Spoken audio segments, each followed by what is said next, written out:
bisa diakses kan. Makanya kan dari kemarin surat-surat sekarang manual itu. Oh, pantesan di BRI saya nggak ada notif. Nah, itu dia. Mana ini tertahan terus. Udah belum? Oke lah, Udah. gas. 1, 2, 3.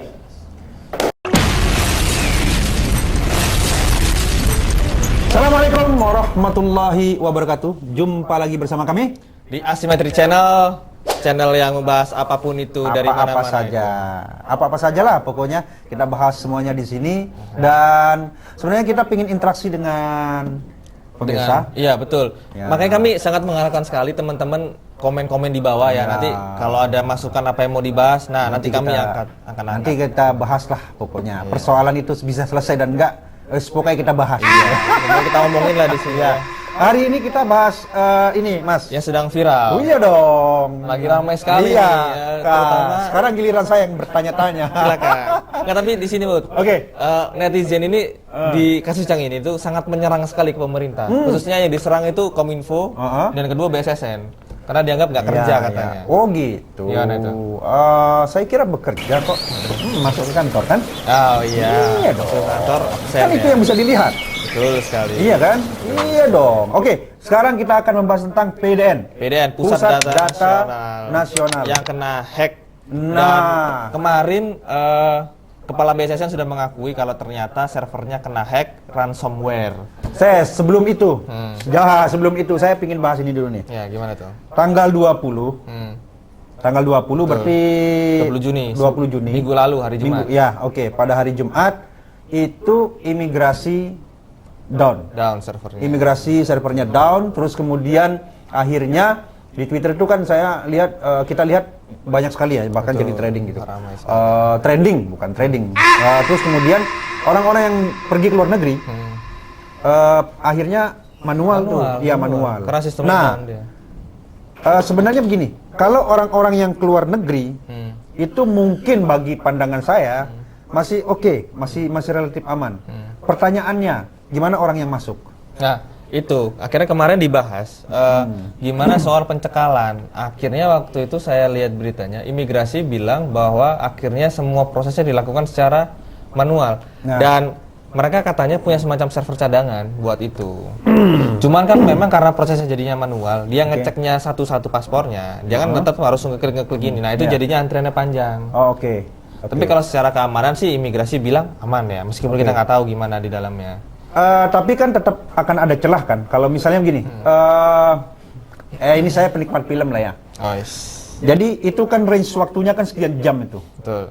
Itu lama Oh, udah sekali. berhari-hari, dari Ya. tanggal 20 sampai Iya, sekarang. Tanggal 20, enggak maksudnya khusus yang imigrasi. Iya. Yang imigrasi itu kalau tidak salah baru 2 harian, ada 3 hari ini baru. Kemarin baru ini, tanggal 23. Tanggal 23, artinya ada 3 hari kan. 3 hari. 3 hari baru kemudian sistemnya bisa aktif. Betul. Nah, di masa 3 hari itu, karena begini, saya tadi pagi saya iseng-iseng ada salah satu di X itu, dia bilang hati-hati nanti akan terjadi, ditakutkan ya, ada orang-orang yang tidak terdeteksi kemudian masuk membuat kekacauan, teror dan segala macamnya gitu. Saya kira tadinya saya mikir enggak lah ya kan, tapi kenapa ini tidak kemudian menjadi perhatian kita bersama? Tapi begini, bagi Anda yang berkutat di IT, range waktu itu kalau kita lihat di film, jangankan 3 hari ya, hanya sekian jam saja orang yang tadinya tidak punya data atau apa segala macam itu bisa masuk. Nah, apalagi sekarang kita berada di masa transisi kan, sebelum pelantikan nanti tanggal Oktober. Nanti ya. Oktober apa November? Oktober ya. Nanti itu kira-kira gimana? Ada nggak kekhawatiran hal-hal yang seperti ini? Sebelum kita ngomongin tentang itu tadi. Saya bicara teknis soal imigrasi dulu kali ya. Oke. Kalau imigrasi itu sebetulnya kan karena mereka sebenarnya sudah punya data sendiri ya. Cuman mereka cantolin server mereka ke PDN karena ada kewajiban, ada PP dari pemerintah, itu peraturan pemerintah untuk semua data dari instansi-instansi itu nyambung ke PDN ini. Itu, Nah, sebenarnya sistem yang nyambung ke PDN ini buat otomatisasi aja, Mas Bud. Jadi orang itu nggak perlu langsung ngadep sama petugas imigrasinya, dia bisa tinggal scan paspornya. Makanya jadi orang cepat masuknya. Nah, Itu sistem itu yang trouble karena nggak bisa identifikasi otomatis kan, nggak bisa scan doang, harus ke petugasnya. Nah itu jadinya antriannya panjang. Petugasnya tetap bisa ngecek karena imigrasi punya server backupnya dia. Makanya setelah 3 hari ada. Karena setelah 3 hari dia bisa nyala lagi kan sistemnya. Itu berarti memang mereka punya backup. Karena sampai hari ini sebenarnya PDN itu masih down. Dia nggak bisa diapa-apakan. Masih down ini. Masih down. Jadi anggapan saya ini kemungkinan imigrasi bisa nyala lagi karena mereka punya server sendiri di luar PDN. Itu yang dipakai. Karena kalau mereka masih cuma punyanya di PDN mati ya mati, nggak akan bisa sampai sekarang. Nah, terus kemudian gini nih. Kepala BSSN ya. Letnan Jenderal TNI Hinsa Siburian, itu beliau memang mengakui bahwa ini ada terjadi serangan, serangan hacker, terus kemudian minta tebusan. Tapi ini kan berhari-hari gitu ya. Kita tahulah bahwa masa sih gimana? Akhirnya saya bilang masa sih BSSN, terus kemudian Kominfo dan mungkin Polri gitu. Nggak apa ya, tidak bisa mendeteksi ini kan kejahatan cyber ya, maksud saya gimana tuh kalau ini saya bacain berita dari Tirto ini ya. Iya. Bahkan kepala BSSN bilang warga RI nggak aman gara-gara sistem PDN-nya diretas. Wah. Nah, maksud saya terkadang itu soal cyber di Indonesia itu sampai sekarang itu tumpang tindih. Nggak ada satu instansi yang mempunyai wewenangan penuh terkait cyber ini. Karena kita punya penegak hukum Cyber Polri. Gini deh Mas, coba bahas satu-satu dulu.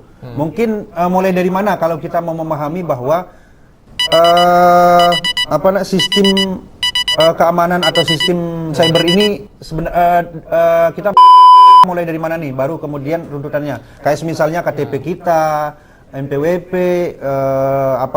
rekening dan segala macamnya. Coba ini mulai dari mana? Coba kira-kira menurut sampean. Yang bakal di. Nah, ini sistem Yang bocor datanya. Ini kan persoalan keamanan kan, cyber ini kan, maksudnya.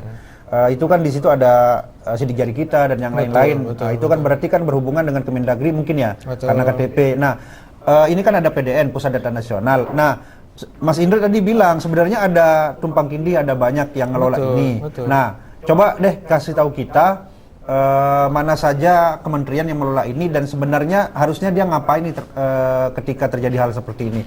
Mulai dari Kominfo, BSSN dan yang lainnya. Kalau dari beritanya Tirto ini aja kelihatan yang menangani ini sekarang PDN ada BSSN, Kominfo, Cyber Polri, sama Telkom, KSO Telkom. Berarti kan ada empat institusi yang mengelola ini. Masalahnya kita nggak tahu yang bertanggung jawab penuh untuk menangani keamanan cyber di Indonesia itu siapa, nggak ada. Jadi overlapping semuanya. Kominfo, satu sisi Kominfo juga bisa penegakan hukum dia.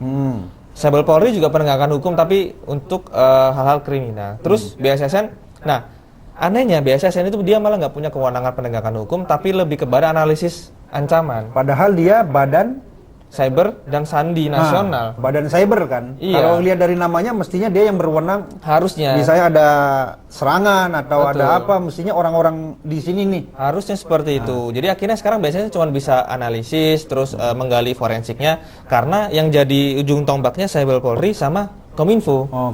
Nah, makanya kemarin kan dibilang si hacker ini minta tebusan $8 juta. Kan? $8 juta. Nah, itu diplesetin sama netizen di medsos bilangnya itu kemungkinan mintanya cuma $1 juta. Dan 7 jutanya di markup aja sama waduh. Ya itulah makanya kalau di kita itu kadang-kadang netizen itu luar biasa ya. Iya, suzonnya. Ya itu. Suzonnya luar biasa, mintanya 1 katanya padahal 8, apa segala macamnya seperti itu. Tapi nggak, saya pingin fokus di ini aja deh. Terus kemudian, kalau ini kan sedang terjadi nih, dan kita semua nggak aman dong. Berarti kalau kayak gini ya kan, Anda, saya dan yang lainnya ini nggak aman nih. Datanya bocor. Bocor kan.